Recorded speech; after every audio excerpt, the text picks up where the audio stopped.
Welcome to the Education Pre-Hospital Care Research Forum Journal Club. Here in our PCRF Journal Club, we promote evidence-based practices by critically evaluating the latest science in emergency medical services. We hope our discussion will help advance EMS practice. Through the generous support of our sponsor, Limmer Education, we can make science more accessible and understandable.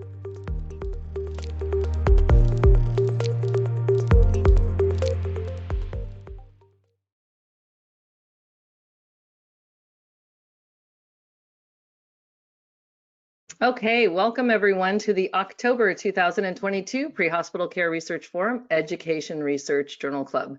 A big thank you to Limmer Education for providing support to our PCRF Journal Clubs, supporting the science of EMS and EMS education.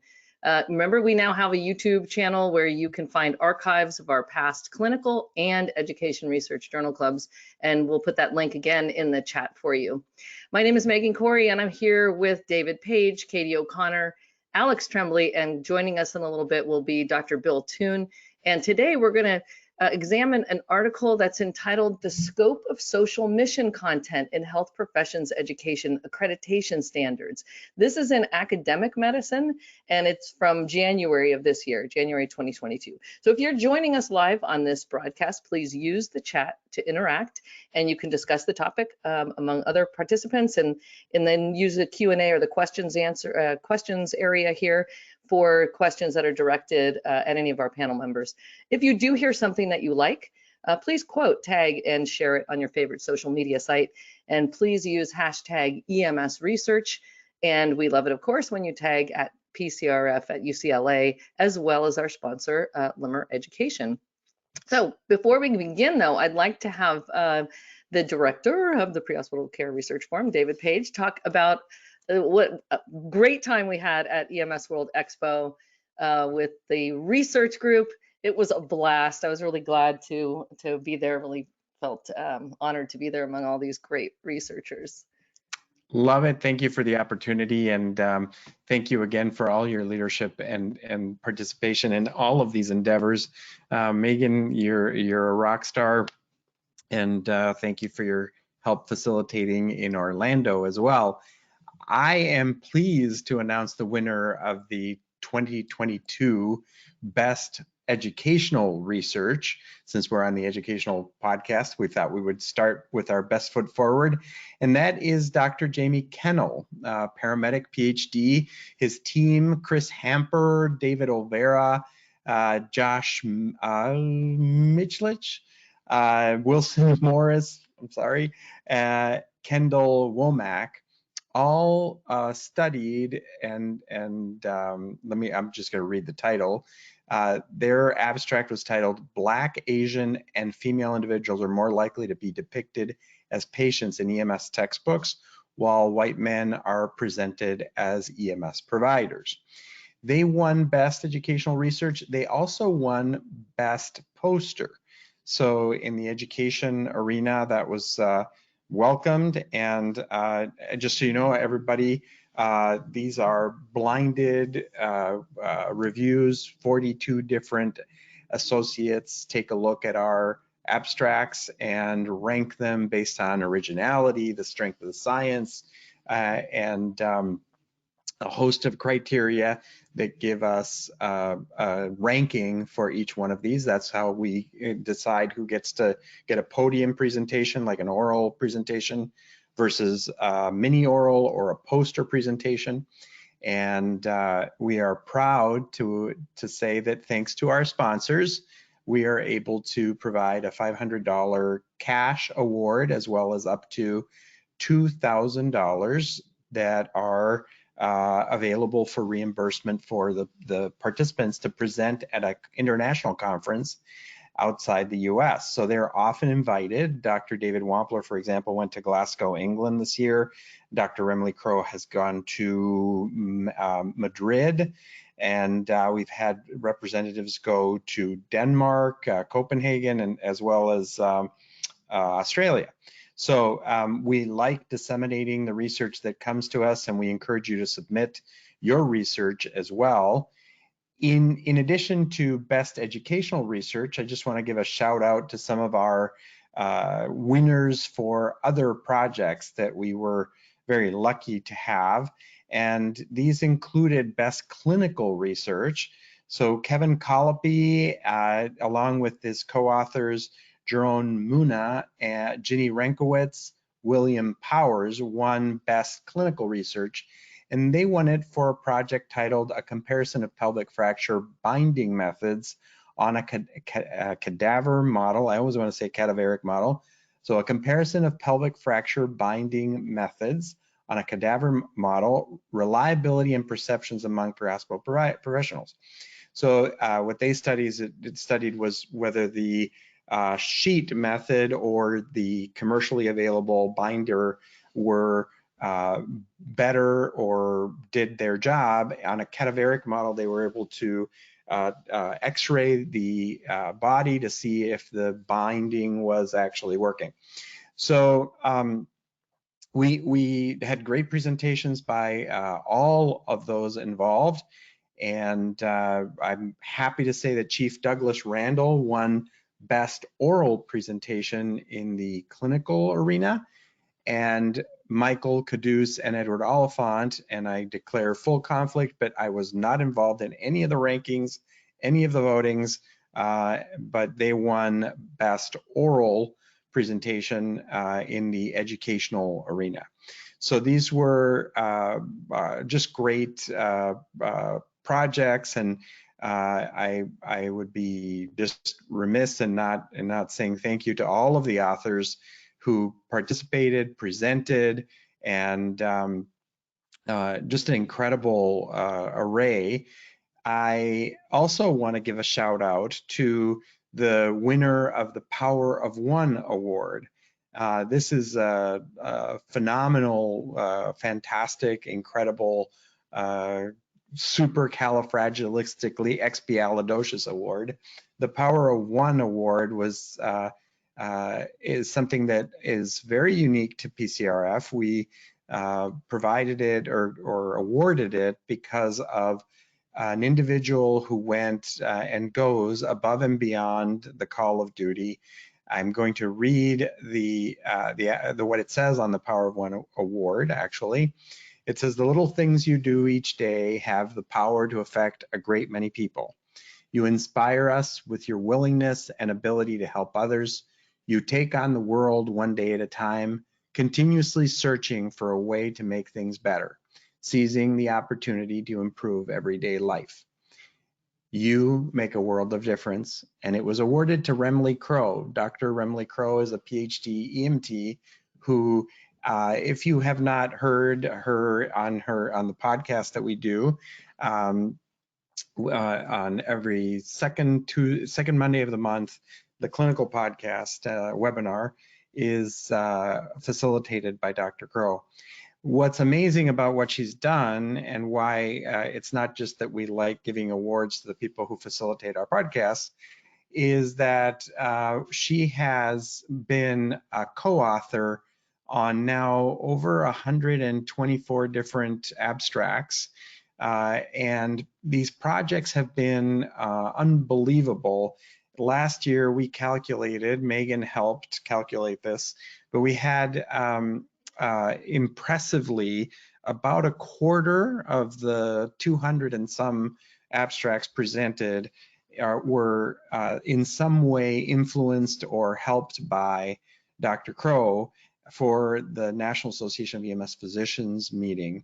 So this is just an unbelievable amount of effort and work on her part to get these types of projects out the door, and she never wants her name in front, so it's a very humble kind of a support of everyone else, and never looking to get center stage.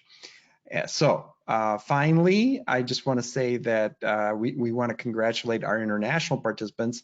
Best poster clinically went to tailoring interventions to minimize the effect of traumatic situations on EMS personnel in the UAE, a qualitative study. So yay for a little bit of qualitative getting some awards. And the authors were Bashir Alram, I hope I'm saying that correctly, Scott Weich, and Wendy Baird. So fun that our UAE partners were in the house and were actually brought the house. They brought a poster that won Best Poster. Okay, I'll shut up now because we have plenty to talk about today, but it's so cool to be able to tell you who's winning and why these folks that do an amazing amount of work should be recognized and their work disseminated widely. Thank you. Also, don't forget that the abstract deadline for next year is June 30th. Is that correct, Dave? Yes. June 30th, yeah, 2023. Absolutely. So that's, you know, a little over 6 months away. We've got time, and we'd like to see more education research out there, even, you know, within your own house or among programs. I know we were really lucky to participate with Erin Donathan in that multi-center trial that she ran, which she was just phenomenal at running that. They're going to do it And again. So we have, I yeah, can see we have educators in the house. yeah.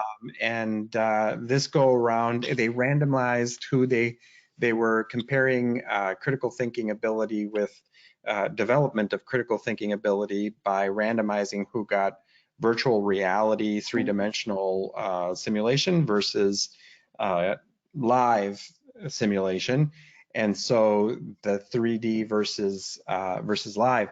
So they are continuing this on, and they're going to do some work this year. And if you are interested in participating, I will put Erin Donathan's contact information in the chat so that you can get a hold of her and participate. I'm pretty sure they're going to do an EMT-based project. Great. So if you're running EMT classes, this might be an interesting way to participate in a randomized controlled trial, and also kind of cutting edge stuff with simulation.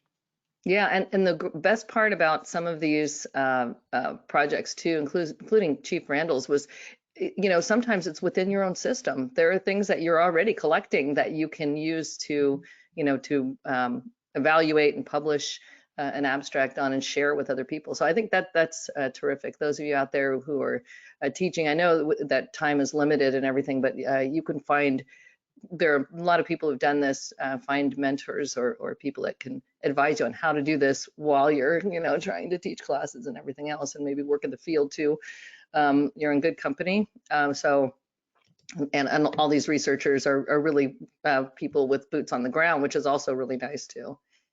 Okay, so moving on to today's research study.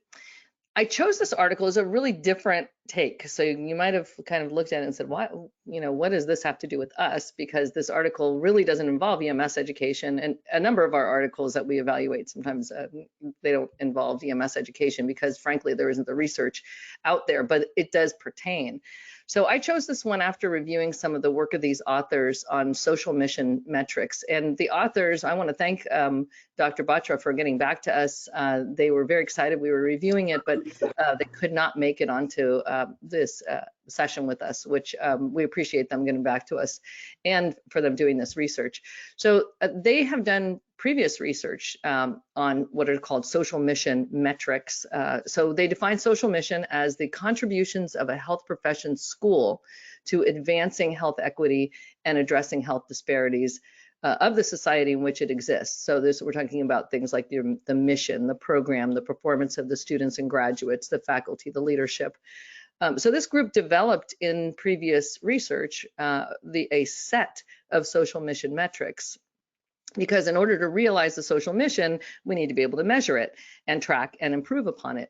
So over about a decade, a little bit over a decade, they had of work. Finally, in 2020, they established, you know, through a couple of different processes they go through in the paper, a set of social mission metrics in a survey that formalize the way to measure this in health professions programs. So now they were taking a next step, and they identified these 18 mission area activities, and inside of those activities, there are specific indicators. So, and again, keep in mind, these are measured mostly in medical, dental, nursing, pharmacy, PA, education programs and schools, not in allied health or EMS. So, you know, there's an open door there, a gap. in the literature that we could fill by looking at maybe allied health and EMS as well, extending it to that. As far as I know that hasn't been done. I didn't look at other authors' work. So further, the authors have turned to accreditation specifically now and accreditors to take an active role in sparking this widespread change through establishing and adopting specific explicit standards that advance health equity. So they highlight areas where accreditation has helped move the needle in medical education, the areas of diversity of students and faculty, infusing social mission into the curriculum, and they look at previous work that showed the impact of accreditation, at least a temporal association or association of accreditation changes with a shift in the institutions and in the programs. So why did I choose this article when it's all medical education? Because EMS is the only healthcare profession embedded in the community. I mean, that's just how it is. And we are often witness to those social conditions that are contributing to health inequities. And so it only makes sense that EMS education at all levels should adopt a social mission that shows a commitment to the education experience that advances health equity and addresses those disparities in health outcomes that we're so frequently seeing now in the EMS literature. I see that we have Jamie Kennel on, and Jamie has been an author and a researcher and leading some of these various articles and research on inequities and disparities in EMS specifically. So we're seeing more and more of this. It only serves to follow that EMS that it makes sense. So also I selected it because of the recent controversy over and the issue over proposed removal of CAHEP accreditation of paramedic programs as a requirement for taking the National Registry exam. I think everybody's aware of that. This was, reversed, we know, but it put a spotlight on the overall purpose and process of accreditation, and combine that with the recent activity of the IDEA Task Force, the Inclusion, Diversity, Equity, and Access Task Force, which is that multidisciplinary team of leaders, including National Registry leading the charge, but including organizations, the major organizations, state leaders, and the COA EMSP. So it's relevant to a lot of our work going forward. So I just wanted to throw that out there in case anyone was wondering, where did this article come from? It's very different from what we've been looking at. So these authors had essentially two research questions. One was, to what extent is social mission represented in standards of major accreditors of health professions schools? And again, they're going to focus on the ones that they've used to actually develop the social mission metrics. And then, are there differences in the scope of social mission inclusion in accreditation standards across those disciplines? So this was a qualitative study. They did qualitative content analysis, and they used the 18 activity areas and their corresponding indicators that they developed from previous work on social mission metrics. They had developed a code book, and there's a couple links in this article that go to, excuse me, their code book. There's it in the supplemental materials. So you can see the specific code book. And then what they did was they selected some major accreditors. They selected US and Canadian accreditors from 5 disciplines: dentistry, medicine, nursing, pharmacy, and PA. And there are 9 accreditors within there because medicine will have the LCME and they'll also have the osteopaths. And then they also selected Canadian medicine. So they had 1 accreditor from Canada that was medical. And then CODA, which is dental. And then the 3 nursing accreditors, ACEN, it's alphabet soup out there, CCNE and CNEA, which are the nursings at different levels. So nursing, remember, has the associate programs and the baccalaureate programs and so on. So they selected the 3 major accreditors for nursing. Then pharmacy, which is ACPE, and then ARC-PA, which is the PA school accreditor. So there's 9 accreditors from these disciplines, and they did this qualitative content analysis, holding it to their 18 activity areas and corresponding indicators that reflect social mission. So hopefully that makes sense. And And then they evaluated the main standards. So here's where a limitation is going to come in, and we can get to that. But they looked at really the main standards of accreditation. So when you pull just the main standards, so none of the offshoot documents that go with accreditation. And I guess I have to, at some point, I need to declare complete conflict here as well, because I'm a site visitor, a reader, and now a board member of the board of directors of the COA EMSP, sponsored by NEMC. So I am biased for sure entering this as somebody who is a strong believer in paramedic program accreditation. So I'm going to put that out there right there, so you can know that as we're going through this. And I recognize that as I go through this, that is my bias. So, and we've got a panel here to discuss this, but I want to throw that out there. As they reviewed these standards, and again, they didn't review things like the interpretations of standards or self-study report templates or any other position papers that are put out by any of these accreditors. They only the main standards. They had 2 members review. They did content analysis. Then subsequently, they had the other research team review those results. And then together they established consensus while referencing the code book frequently, because they want to, try and as much as possible maintain that, qualitative content analysis, the integrity of the research. And then finally, at the very end, they said, okay, now we're going to do just key term and keyword search of the standards, looking for social mission terms. And I think they have a table, somewhere in their additional documents that shows that. What the terms they used. And then they counted the instances of these codes and indicators, and then compared them across the different accreditors. So there's 5 tables in this, and they sectioned this area in terms of the prevalence of the social mission based upon the research question. So we'll move to the tables, but let me just ask if any of the panelists have anything to add here about just kind of the whole purpose of this and the design of it, and really the intent. I think it's a brilliant plan here. If we are going to move the needle on disparities, equity, the concept that our standards would incorporate those sorts of philosophies, it's kind of, do they actually incorporate it or not? I'm waiting for someone on this webinar to actually propose that we do the same, apply the same methodology to the COA standards, right? Because they are mysteriously absent from this particular paper. Not mysteriously, they just didn't look at them. I also want to applaud the authors. I was just looking because in methods, especially when you're going to do an analysis, it's helpful to follow a framework that somebody else already did. So in this case, they quote 2 different, Morgan and Gale, 2 different methods to do qualitative content analysis. So if you're thinking about how do I analyze the data that are in front of me, this is one of the ways in which you can kind of use something that somebody else already did and has validated. So I thought that was a nice touch. Yeah.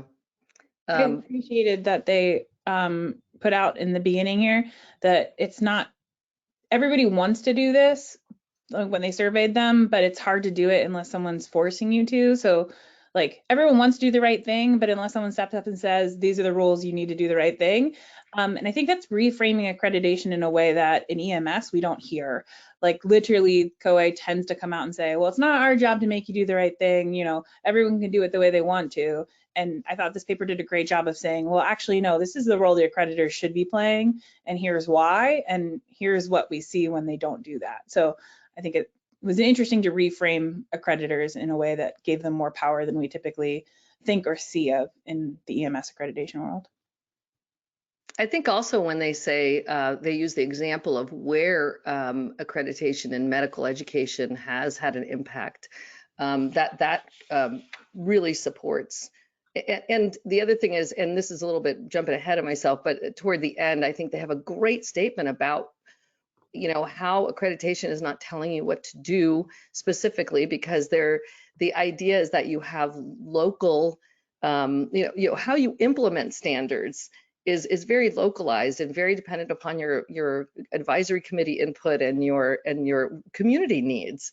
But you can still have standards, and still you can still meet standards and still meet your local community needs. And I think that's always going to be the ongoing sort of, and it's not tension, but you know what I mean. It's an ongoing tension, I guess, between, you know, how much detail do we put in here, and how, you know, in standards. And again, we have CAHEP accreditation. The COA EMSP interprets the standards for us, so we can, you know, specify what it is we're doing in terms of meeting those standards. So let's take a look at some of these results. So we know how they did this. Now let's look at the results. So the first table is the prevalence of social mission by accreditor. So over on the left, excuse me, you see the accrediting agency, and I'm in full disclosure, I have a little key, you know, taped to my screen to remember all these acronyms as to which is which. And then across the top, you see the different areas, and then you have a little, you know, a code book down below to tell you what those in the table, to show you what those areas mean.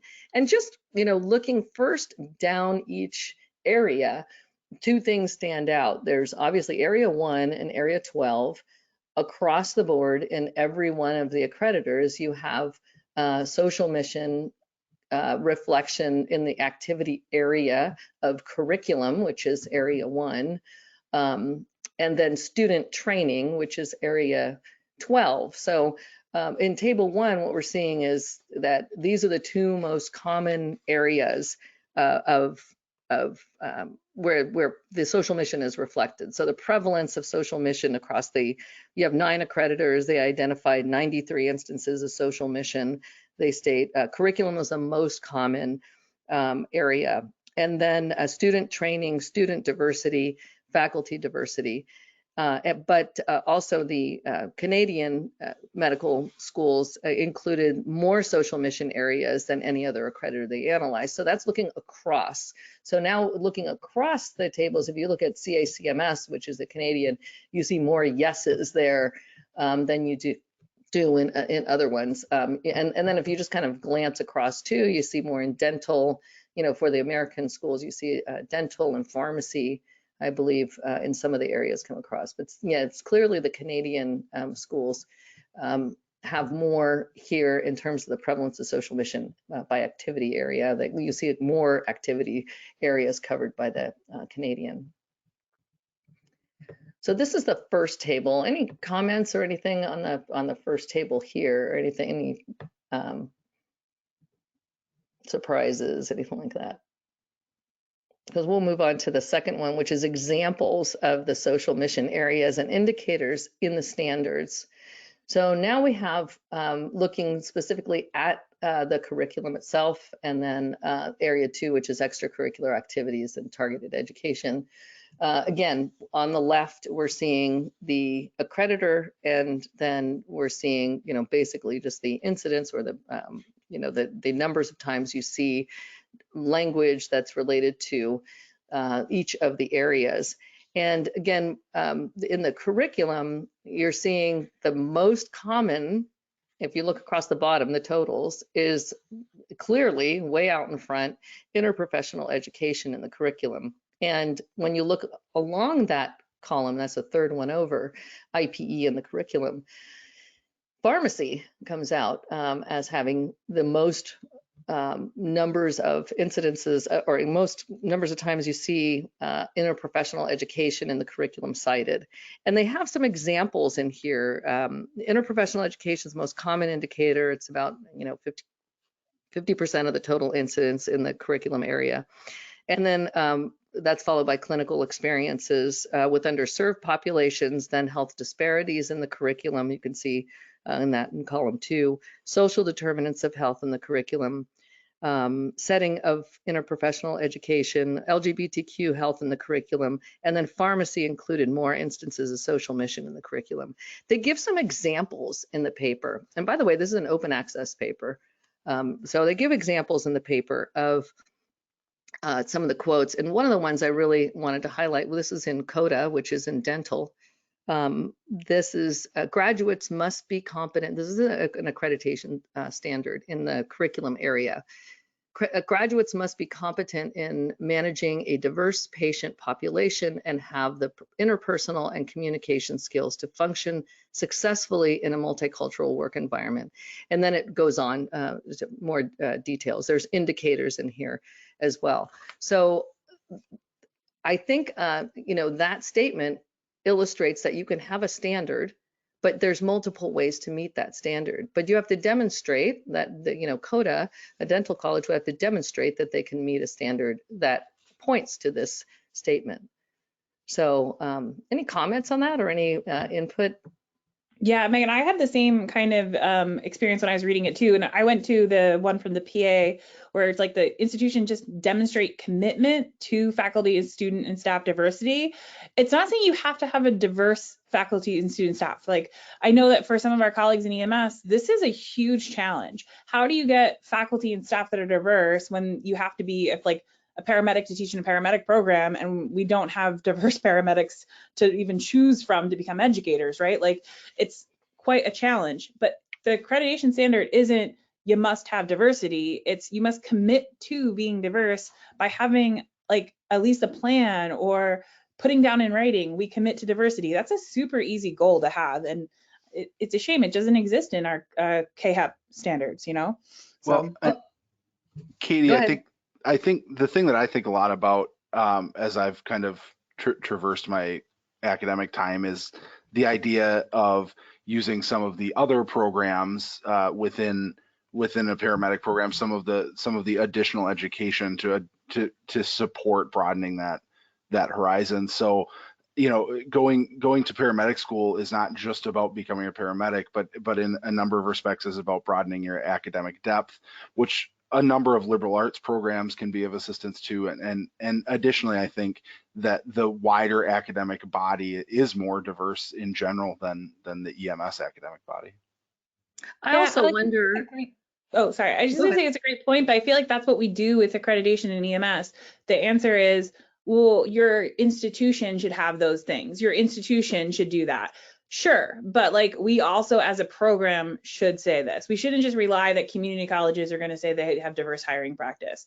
We should specifically say it for EMS programs. I think you hit on a major issue, and I think you're exactly right, Katie. I was just looking at, and what I have pulled up here, the institutional accreditation standards for the ACCJC, which is the Accrediting Commission for Community and Junior Colleges, which is out in the West states.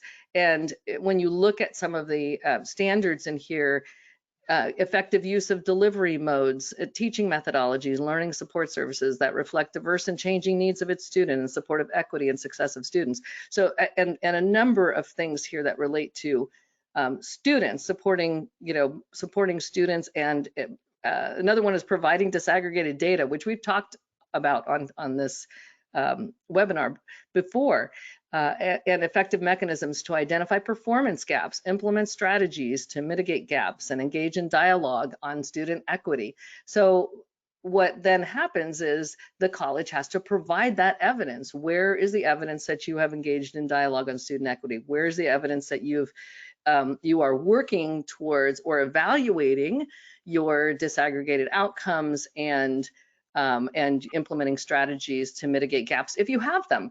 You know, if you're in an institution or if you're in a program that only has a few students a year or whatever, it's not looking at gaps and looking at large amounts of data may not be as relevant, but there has to be some effort, right, toward it. And that's, I think, what happens. And now, again, what you're getting at is, and I think this is a common response, is that's our sponsoring institution. So do we have to have, we're already under the sponsoring institution, but the sponsoring institution has how many programs? And do they really get down to that micro level that, we do have to provide evidence that we look at this and that we're, we have some type of mitigation strategy. But, how detailed is that when you're in a large institution and you're a small program? So within a department, that's, it's a really good question. And it is a question. It's not enough to just say, well, the COA should be doing this or KF should be doing this. It's got to be evaluated within the context of, because what about interprofessional education in the curriculum? That's another area, I think, that. Interestingly, COA requires you in your surveys to talk about physicians' involvement in EMS programs, but only physicians. And I don't know about you guys, but I think as an EMS provider, I interacted with nurses on a day-to-day basis significantly more than I interacted with physician colleagues. So it would be great even if we included that kind of interprofessional education. And just Brandon Johnson in the chat's bringing up if there's studies around how other classes, if we had a degree program, might influence this if you're involved in some of the other parts of education. I do know we have a panelist who believes that you should get a degree just from all the EMS work you do. So I think that that's something we sometimes say, well, if you get a degree, you'd have to get liberal arts education. But we have a lot of people who think that you probably don't even need to do additional work and you should just be awarded a degree based on the amount of hours in EMS. So it kind of is one of those, like, we're passing the buck, so to speak. Yeah. And I do want to recognize too, we are a field that is still, at the very beginning of all of this. So the opportunity for growth is astounding, I think. And we do have, especially I think in the area of interprofessional education, interestingly, you brought up the physicians, because there's some great research that's been started and is still coming out. That's a collaboration between the COA and National Registry and to some degree the states, but mostly COA and National Registry, on detailing some of the data that has come out from those resource surveys that students fill out and the surveys that the faculty fill out and the program personnel fill out, and diving deep into what resources are commonly, problems throughout programs, and whether this is regional. There was the regional variation, the article that just came out in pre-hospital emergency care. There's stuff in the hopper right now that's going to be coming out in the next year that looks at this, and I think it's really important. It's going to really, I think we're at such an incredibly important time right now in EMS education and in EMS in general. So the interesting thing is this is layered, right? So whoa. Oh, is that? Yeah, somebody trying to break in? You guys don't even take a breath. Oh, okay. Come on in, Bill. Go for it, Bill. It's hard to sneak in there when you don't even take a breath, so one of the things that I agree with what Katie, but I'm going to take Katie's one step farther. Where do you see the budget to support developing this kind of diversity and inclusion, all this type of stuff? If there's no money allocated to it, it's not going to happen.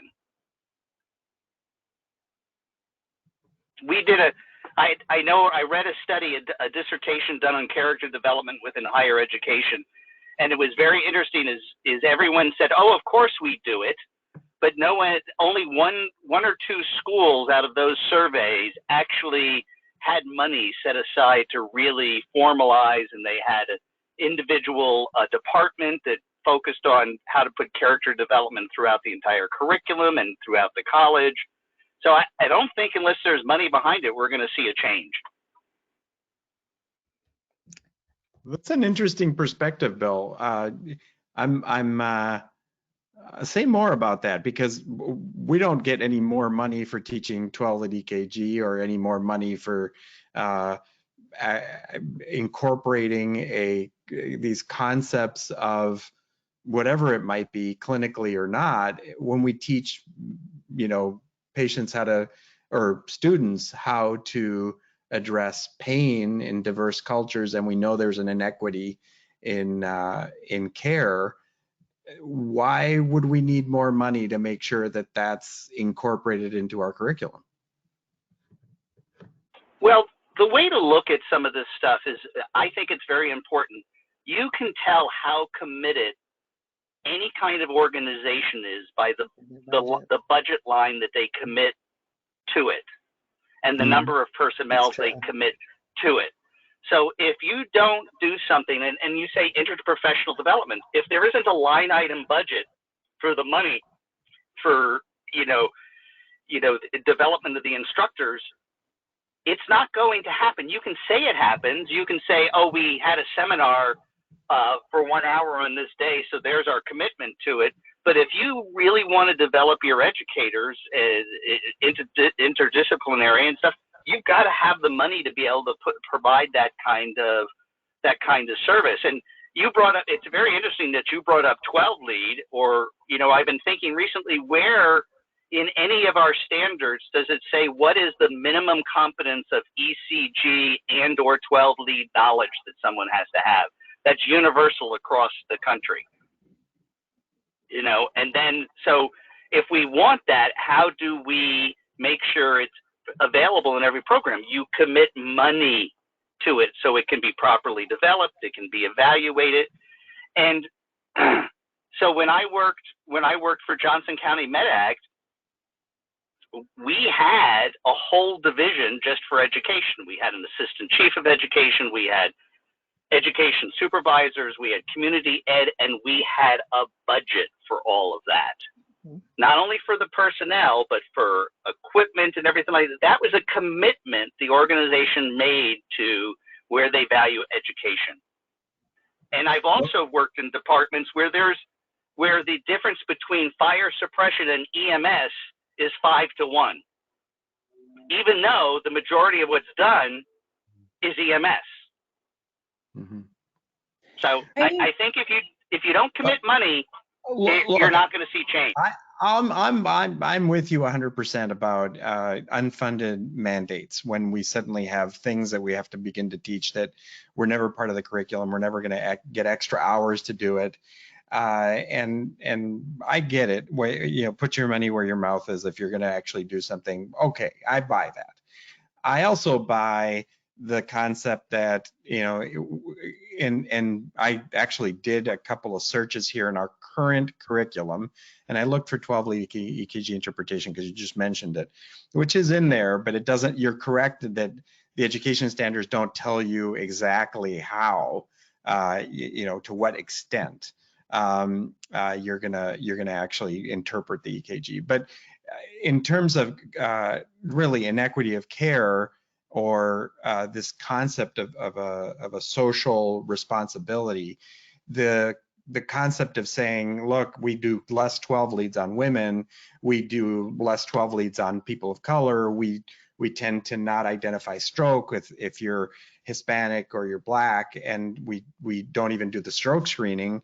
These are things that, being aware of your own biases just kind of begin to at least lead us in the direction of improvement. And if they're not in the ed standards and they're not in the accreditation standards, then there's sort of ephemeral things. So I like that the authors really went out of their way to say, well, how much of this did we write down?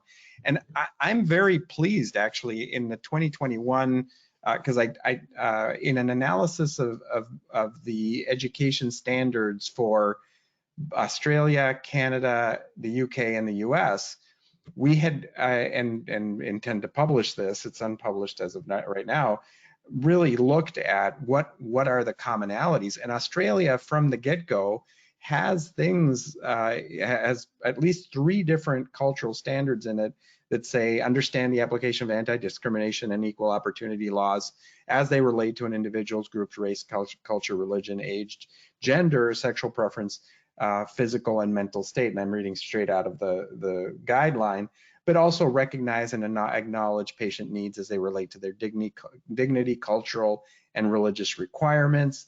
So they had already identified these, which is kind of interesting because in our past education standards, we had 0, the word culture does not appear, not that I could find in this search.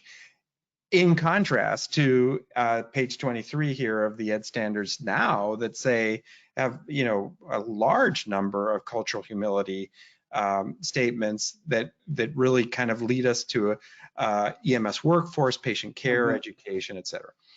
So I get it about unfunded mandates, et cetera, and I do think, at least in our current process, we've now identified this could be done better. And I just don't know that that's translated into standards and measurable standards. So how do we measure diversity and equity, and what is it Well, like Katie said, I'm just gonna challenge you guys a little bit, because I think sometimes we're saying, oh, we need more money, we need more time, or we could look at what we're doing and redirect to what's actually important. So I know that this paper didn't look at some of the extra documents, but we all know we have a ton of extra documents in accreditation. And if you look at table 3 of the student minimum competency matrix, these are the skills. It's literally listed as skills important for a paramedic. And we have cricothyrotomy, which PHGLS just threw out and said you shouldn't even be doing. Most paramedics will never ever do in their career. It's not a skill that's entry-level paramedic in, I don't know, anywhere really.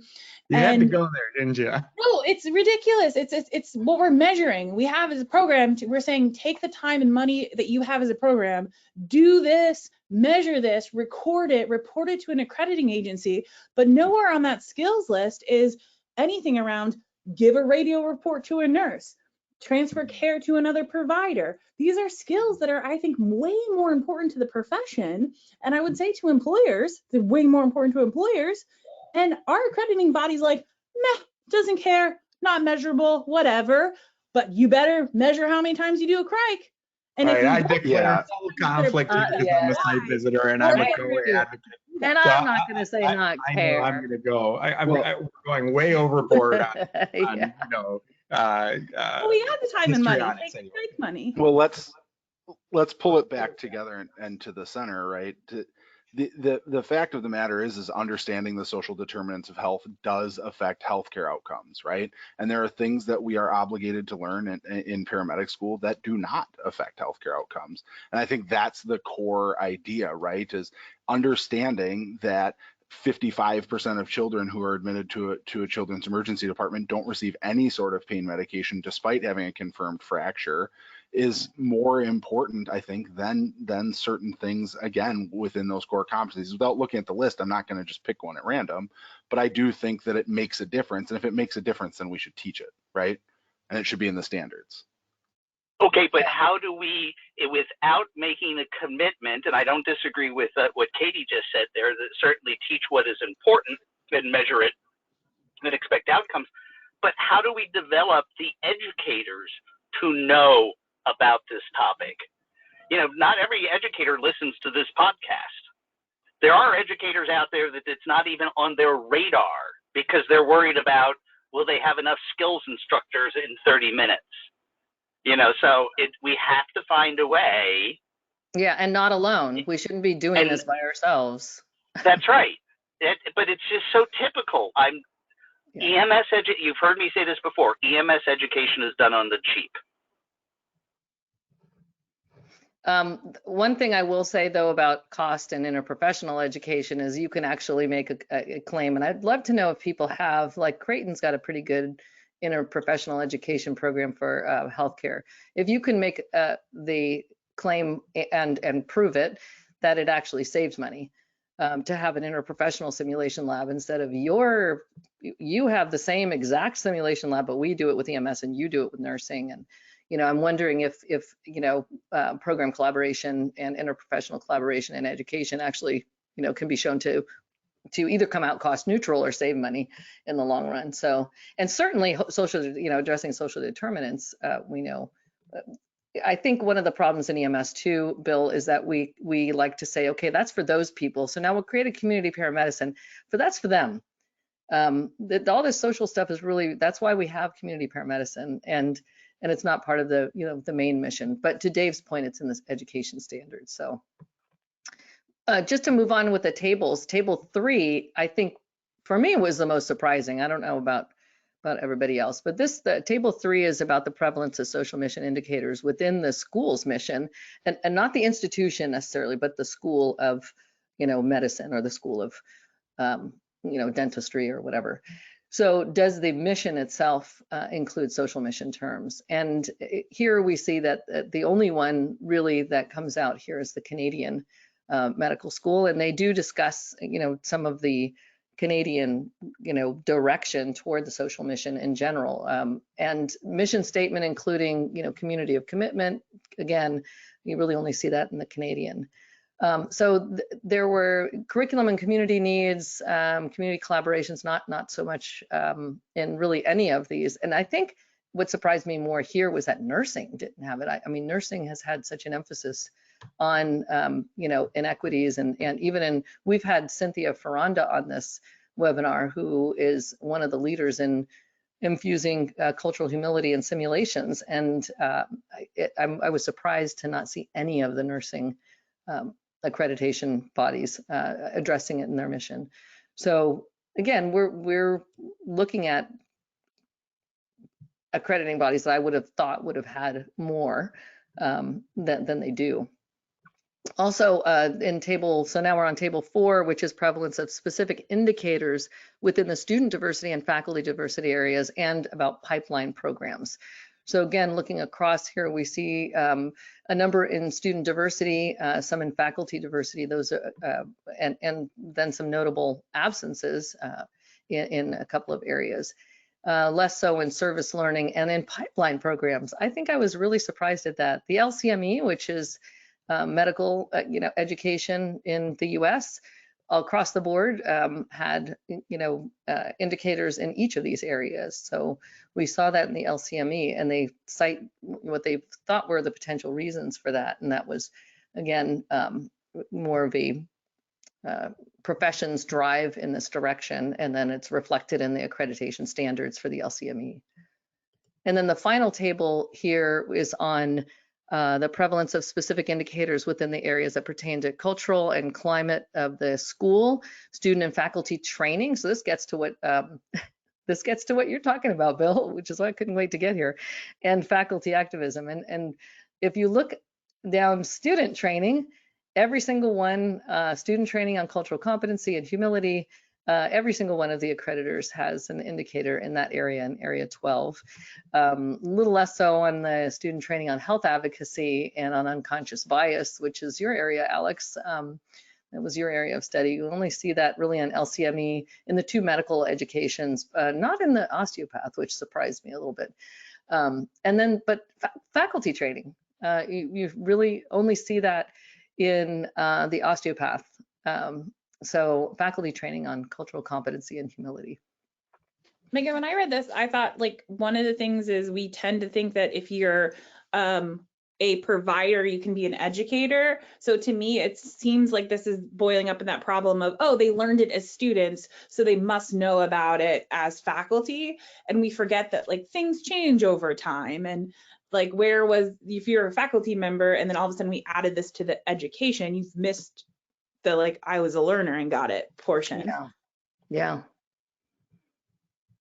And that same issue that we talk about of who becomes the teacher. Is it the excellent dentist who becomes the dental teacher? Is it this person's had 20 years of pharmacy experience, they're going to become a teacher now? Is it the same as us? I know in nursing there's pretty distinct, rigorous standards to becoming at least a primary educator, the principal instructor in a nursing program, but clinical faculty less so. So, and I'm sure that could vary state by state. So the author's conclusions are shown here. So there's wide variability in health professions accreditation standards related to social mission. That was one of their conclusions. And the other is most have social mission content related to curriculum, student diversity of training, faculty diversity, but that extent and scope varies. And in particular, the faculty training we pointed to, which we thought was kind of surprising. One of my favorite quotes from their conclusions, I just felt like I should put this up here because I think it gets to what we're talking about. Because I think I think we should address that there is conflict in, what is the role of accreditation and not the general role of, ensuring quality and a quality educational experience for the student and protection for the public. But to what extent is an accreditor important here? And I liked this quote: while schools should have the ability to innovate and adapt their own unique mission, culture, and geography, and to prioritize some aspect of the social mission over others, accreditors should establish baseline standards related to the social mission that schools can then build on. And I don't think that's easy. I don't think we should walk away saying this is really easy. Just, write these standards that people can, follow. And I think it's something that has to be, again, it has to be built on consensus and discussion and clarity, because I think we have had that issue of clarity and which led us to a recent issue. So I think it's I thought this was a great sentence that they put in their conclusion. So a really good article. The authors, I think, did a great job on this research, and I look forward to more. And I'd love to see if this is done in some of the allied health area. Alex? Yeah, this is a really excellent article. I come from a quality background, so like accreditation is my gelatin, and I think it's incredibly important both in the academic and like post-academic setting, being an accredited ambulance agency. Here's the thing that I kept taking away from this: there's no mannequin required to teach cultural competency. There's no new laryngoscope needed. What it requires is a commitment from accrediting bodies to educators and then down to the students. And that commitment, while it has expense in terms of becoming a subject matter expert, is nowhere near the logistical lift of trying to change the way that you teach a tactile skill. So the thing that I took away from this is that it can be done. The consistency needs to be found, and it can be done in such a way that we're not asking programs to give up everything else in exchange for cultural competency. It's one more line that requires passion and commitment and not something physical. And I appreciate that as something to teach future practitioners. Great. Anybody else? We have 2 minutes left, so I'm wondering if anyone else has any input that's on the panel. I just liked how they're like saying here, accreditors should just come up with something. And I think one of the things they're saying there is the research is needed is these accreditors requiring to report out on it. So don't even require that you do something, just tell us what you're doing, because then the accreditor gets this whole body of information and knowledge, and we can say, hey, are we doing anything, or is anything working? And then we can get some exemplars out there for people, So I think just like basic minimum, tell us what you're doing if you're doing anything, is a great place that the accreditors could start at. Yeah, and I think there's an attempt at that with retention. Dave, I know you're coming in here too. That's the concept behind retention and attrition. Everyone's very tense about that because of numbers and percentages. But really, it's about the student. And if we're not able to hold on to them, what is the cause? It can't just be, well, they're out of our control. We care more than that. And I know every educator cares more than that. So let's talk about how we can figure that out. So. Yeah, I feel like if we can't say it, measure it, then you can't really improve it. Mm-hmm. So the concept of attrition here when it comes to diversity would be that if we can't track the people coming into the program and we don't know who's exiting. And there is a project out of the National Registry, which is the IDEA project, Inclusion, Diversity, Equity, and Access. And you can go to ideaforems.com. That is requesting that the universal EMS ID number be assigned to the student as they enter. So we might be able to actually track who exits, why they exited. But I know we're at time and we're going to wrap up here. I really appreciate everybody's comments. I did do a bit of a search here for the word culture, diversity, diverse, et cetera, in our own standards. And I'd encourage anyone who's still on the line, because I see that there are other site visitors and COE insiders in our midst.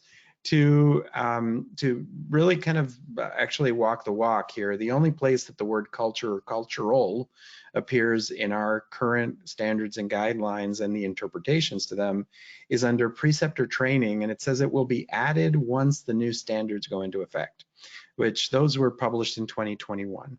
So we're at the end of 2022, and probably good to revisit what we do and how this paper can affect our own culture and our own practices.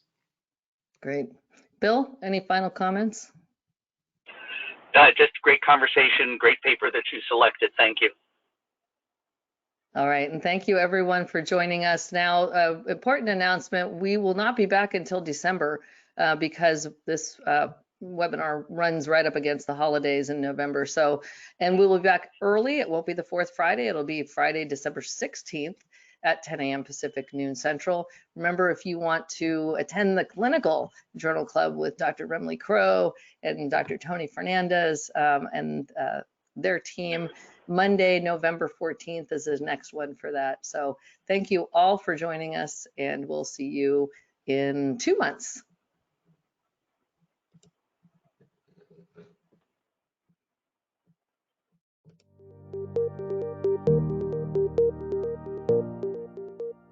We hope you have enjoyed and learned from this PCRF Journal Club. Please share it with other interested EMS professionals. An archive of past journal clubs can be found at www.pcrfpodcasts.org. You can also find us on Facebook at PCRF at UCLA and on our website at www.prehospitalcare.org.